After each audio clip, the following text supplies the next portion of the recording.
Est-ce que vous savez ce qui se passe au Nigeria depuis 2-3 jours? Oh, Jésus. Trempe sur moi-même et puis j'ai dit non, je vais faire la vidéo là, chaud.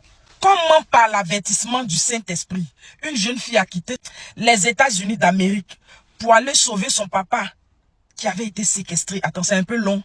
Je vous dis, prenez un peu de temps, écoutez. La jeune fille s'appelle Ifunanya. Si vous tapez dans les recherches, vous allez voir Ifunanya Testimony, témoignage. Elle dit que son papa a travaillé toute sa vie aux States. Eux, ils sont nés aux States. Et comme bon Africain, il rêvait de repartir dans son village au Nigeria pour s'installer. Donc, il a construit une grande maison, un triplex. Et puis, quand le temps est arrivé, le vieux dit, il rentre. 2020. Parce que tout le monde a accepté, il est parti. Quand il est arrivé, il a fait un AVC les mois qui ont suivi. Elle parlait avec son papa, tout et tout. Elle envoyait la pension de son papa qui était à hauteur de 5000 $. Et tout allait bien. Puis 2021, un peu, elle sentait que la communication a commencé à être coupée entre son papa et elle. C'était des appels après, c'était des SMS. Quand elle lui parle, son papa dit, je suis pas allé en déplacement.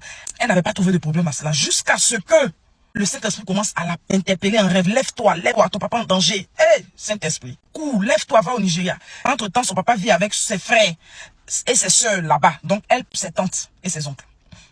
Elle fait rêve, elle voit son papa mort, elle entend son papa crier à l'aide, aide-moi.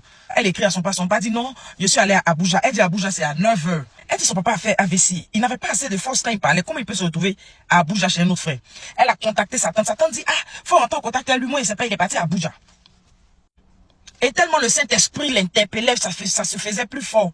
Elle a pris l'avion, elle est arrivée à Lagos. Elle arrive là-bas, elle appelle son papa. Son papa dit non, je suis toujours à Abuja. Elle dit donc, il vient te trouver à Abuja. Il dit non. Elle dit, pendant, faut venir, il dit non.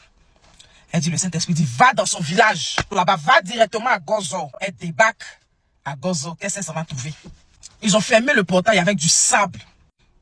Elle tape, personne ne réagit. Elle appelle, personne ne réagit. La petite dit, c'est blanc au Saint-Esprit. Elle a sauté clôture là. Et elle atterrit net. Son oncle et puis sa tante sont sortis de la maison. Ils sont dans la cour. Voleux, sortez oh. Ils ont commencé à faire du scandale. Ils ont commencé à la lapider. Achawo, venez oh. Les villageois, nous autres là, les badauds, sont sortis. Explication dans explication. Ils vont se rendre compte que c'est la fille du tonton. Parce que son accent américain est là. Donc, vous savez que quand la benguise vient là. Donc, elle dit c'est mon papa, c'est la maison de mon papa. Je suis la fille de tel tonton, tonton Koudou. Je suis la... On demande maintenant aux hommes qui sont là. Mais où est le tonton lui-même?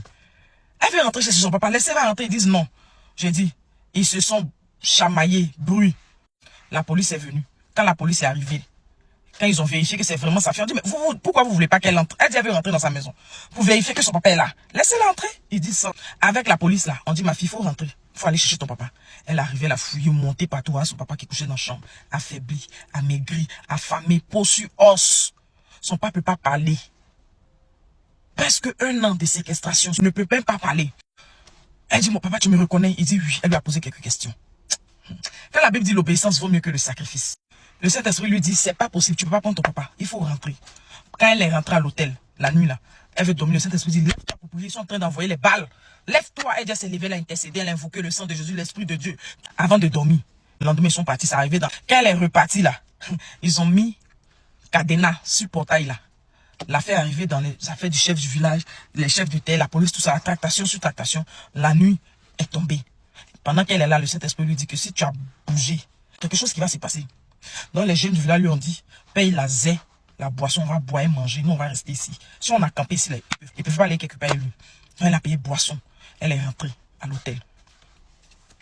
Quand elle est rentrée à l'hôtel, le Saint-Esprit dit, prie encore. Elle dit, elle a prié à 4 ans là. Les jeunes du village l'appellent pour lui dire, les hommes armés sont venus ici, un bus, ils nous ont chassés. Après avoir prié, arrivé là-bas là, ils se sont retrouvés à la police. Finalement, ils ont attrapé la tante. Parce que la tante avait fui avec son frère. Quand ils ont mis la main sur la tante maintenant là, ils sont allés là-bas. Je vous passe plein de détails. Elle dit qu'elle est rentrée dans la maison. Ils ont cassé le portail. Quand ils sont rentrés là, elle a entendu les bruits des chaînes. Elle a entendu des chaînes se briser. Et le Seigneur lui disait, ma fille, c'est que tu viens de poser comme action là. Des chaînes générationnelles viennent de tomber. L'hôtel, j'ai oublié, quand il quittait l'hôtel, Saint-Esprit lui a dit, prends toutes tes affaires, tu vas plus revenir ici. Fais vite. Le temps est compté. Problème après problème, elle a pu prendre son papa, affaibli. Il a dit, regardez vous-même la vidéo. Elle ne peut pas marcher, les jeunes du village ont soulevé. Elle a pris son papa, elle a mis son papa dans la voiture. On l'attendait à l'aéroport pour fuir. Et le Saint-Esprit lui dit, il faut même plus, tu as fait un petit temps ici, fuis à ton papa. Ils ont pris une voiture là, pneu de voiture crevé en route. Un vol qui est à midi. À 8 h, on lui dit qu'ils vont fermer les enregistrements. Soyez sensibles à la voix du Saint-Esprit, hein. Vous qui marchez comme ça, vous, dans la ville, là. Le Saint-Esprit lui dit, dépêche-toi. Comme le Seigneur s'est fait là, il a dépêché un Baka vite. Il a dit, elle a pris le Baka, elle est montée. Et son papa, tout, elle a mis le bras sur lui, elle a pris son papa, elle est partie aux States. Hey! On dirait film nigérien, vrai. Tapez Ifunaya, Testimony. Vous allez voir.